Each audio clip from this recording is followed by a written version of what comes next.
Let me take you back to the first time I tried to write a song. I was full of all these ideas, melodies, rhythms, instrumentation ideas, yet when I sat down, it felt like nothing could come out of me. I had nothing to give, even though I had all these ideas. My setup was a mess, my thoughts were all over the place, and nothing was getting done. I remember I was sitting there and I was just thinking, man, there has to be a better way to do this. And then it hit me. What if I took my software engineering background and applied those core engineering fundamentals to creativity? Would that work?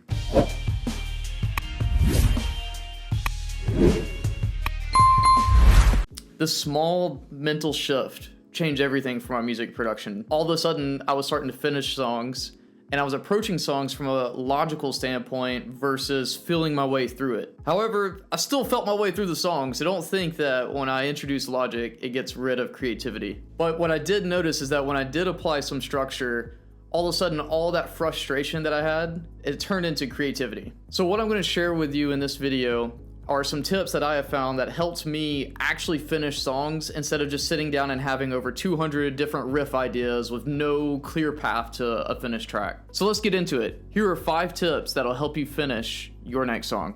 So step 1, plan first, write second. First things first, before you ever think about picking up an instrument, take a moment to plan. Decide on the emotion you want to convey in your song. This is crucial because it will influence everything else from tempo, key changes, key selection, instrumentation, etc. It's all going to start with that emotion.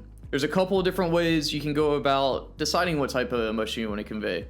For me, I enjoy world building, so I try to build out this mental image of the song that will inevitably come out of this. This can be something as elaborate as, hey, I'm going to compose an instrumental orchestration piece that tells the story of heroes who are coming back from a well-fought battle.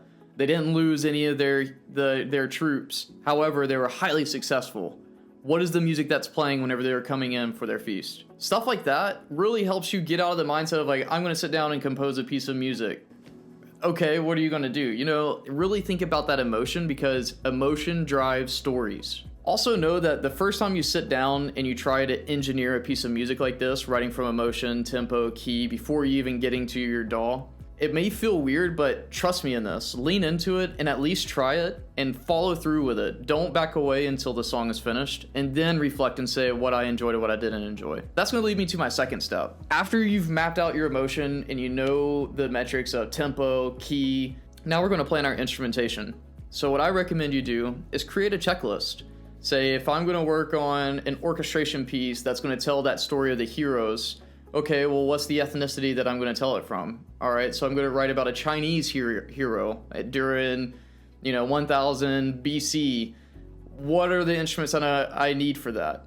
Then you can use tools like ChatGPT or just use good old Google and search, what are the instruments that are important to this ethnicity or this story or this emotion that I'm trying to tell? Then create a checklist. This will save you so much time. Step 3, and arguably one of the hardest steps on here, organize your studio. Your studio should be organized where creativity doesn't get bogged down from, oh dang, where's that MIDI cable? Where's my keyboard? Where is etc. Take some time once you get your plan in place, and really you should already have this done, but if you're like me, you're a messy creative, before you get into your writing headspace, take 30 minutes, clean up your studio, get everything organized where it's going to enable your creativity and not get in the way of it. Listen, I'm a messy human being. I feel like most of us creatives are, unless you're just the rare type that is super OCD clean about everything. Take the time to get everything set up before you open Logic Pro or Ableton. Step 4, set up a template in your DAW. Listen, if you've already done the steps that I mentioned above, you already know the key, you already know the emotion, you already know the instruments you're going to use to convey that. Before you getting into a writing process, go ahead and set up your DAW where it supports that. If you are a singer-songwriter, set up your DAW to Grammy specifics. It'll at least give you enough structure to know what the professionals are doing. This is a document that you can look up online and it tells you exactly how to lay out your tracks. If you're an orchestrator, think about the different types of layering you're going to use.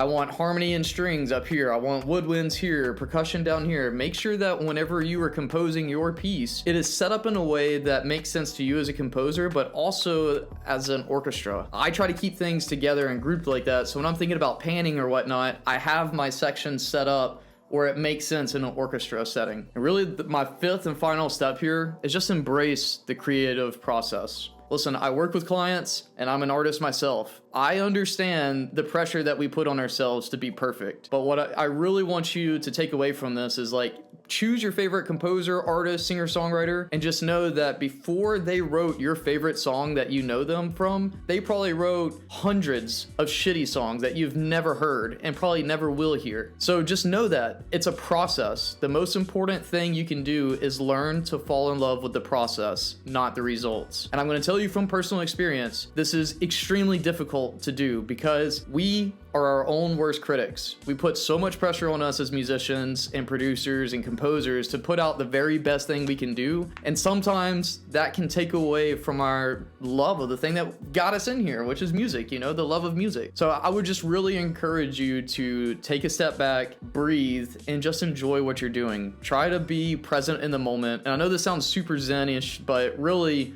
Zen principles and composing music in my life go beautifully together and have really allowed me to just step back and not get so attached to the result and get attached to the process. Whenever I made this transition, all of a sudden I can compose more freely. I'm a lot more creative as a human being of just being able to just let things go without casting judgment on them. Now, I'm not going to say that once you write your finished product, you know, don't be naive, listen to it, understand where its strengths are and what its weaknesses are, but don't fall in love with the finished product. Fall in love with the process of everything I just outlined and dialing this in. These 5 steps that I've outlined, these are my processes that have allowed me to really create whenever.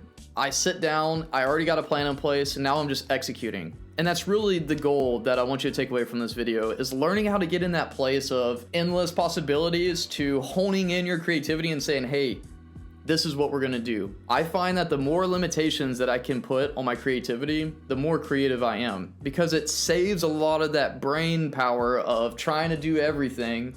And now we get hyper focused on what we're actually wanting to do in this composition session. So there you have it, folks. Those are my 5 steps to compose more music and actually finish the songs that you start, as opposed to just having a hard drive full of all these different ideas you'll never finish. You know, if you've watched to this part and what I said makes sense to you, but you want help getting up and running with your own studio, I want to encourage you to reach out to me on Instagram and let's put together a plan that enables you to really knock this stuff out and really understand it. I own a company called the Guitar Artistry Program where I help guitar players really understand and build confidence in music production. I want you to hear not just from me about what I do, but from one of my clients, Kai Lotus. Hello, my name is Kai, and I want to share a little bit about why I decided to work with Damion in the Guitar Artistry Program. So I've been writing songs and performing for many years now, but I've never dove deep into production.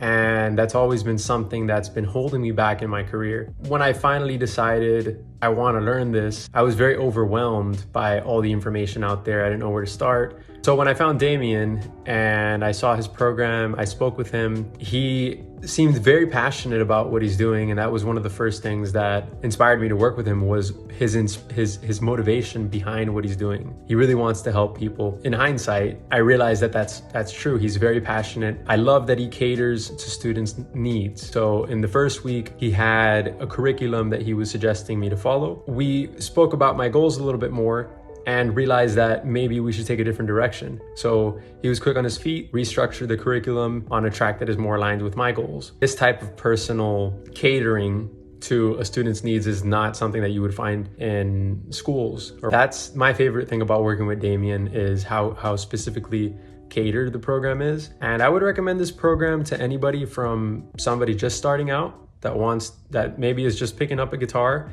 and wants to learn production, all the way to somebody who maybe is very experienced in the guitar and songwriting but never took the time to learn production. It's never too late or too early to learn production. I would highly recommend working with Damion. And with that, I hope you feel inspired to tackle your next track. I really think that enjoying the process is the most important part. What I would love for you to do is to let me know what are the things that you're doing in your music production that's really helping you get to the next level of where you want to be. What are things that are slowing you down? What are your biggest roadblocks in music production? And with that, I just want to say that I'm grateful for every single one of you, and I hope you all have a wonderful day, and I can't wait to see you in the next video.